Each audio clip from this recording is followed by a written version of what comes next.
வணக்கம் மக்களே, யாழ்மாலை தோட்டத்தில் நீங்கள் பார்க்க போகிற வீடியோன்னு சொல்லி சொன்னால் கத்தரி நாற்றை போடுறத பற்றி தான் நாங்கள் பார்க்க போகிறோம். இப்போ பார்த்திங்கன்னா நான் நாற்றை போடுறதுக்கு சாதாரண மண் எடுத்துருக்கிறேன்.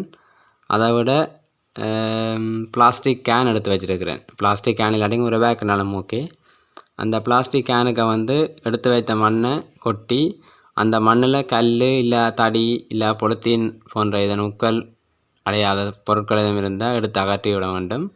இல்லையென்றால் நாற்று வளர்வது கொஞ்சம் கடினமாக இருக்கும். நீங்கள் நாற்றை போடுறதில் பிரயோசனம் கொஞ்சம் குறைவாக இருக்கும்.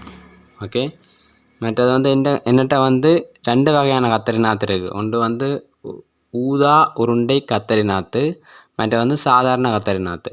இன்றைய நான் போட போகிறது சாதாரண கத்தரி நாற்று தான் இன்றைய நான் போட போகிறேன். இந்த கத்தரி நாற்று இந்த கையில் இப்போ இருக்குது.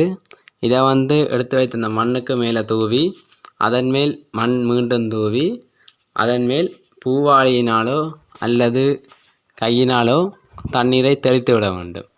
தெளித்த பின்னர் இதை ஒரு வாரத்தினால் நாற்று முளைத்து உங்கள் கண்ணுக்கு தெரியப்படும். இதை நீங்கள் சூரிய ஒளி குறைவாக படுற இடத்துல வச்சா ஓகே. இது போன்ற நீங்கள் அடுத்தடுத்த வீடியோக்கள் பார்க்கணும்னு சொன்னால் நம்ம சேனலுக்கு லைக் பண்ணி சப்ஸ்கிரைப் பண்ணி இந்த வீடியோஸை உங்கள் ஃப்ரெண்ட்ஸுக்கு ஷேர் பண்ணி விடுங்க. நன்றி.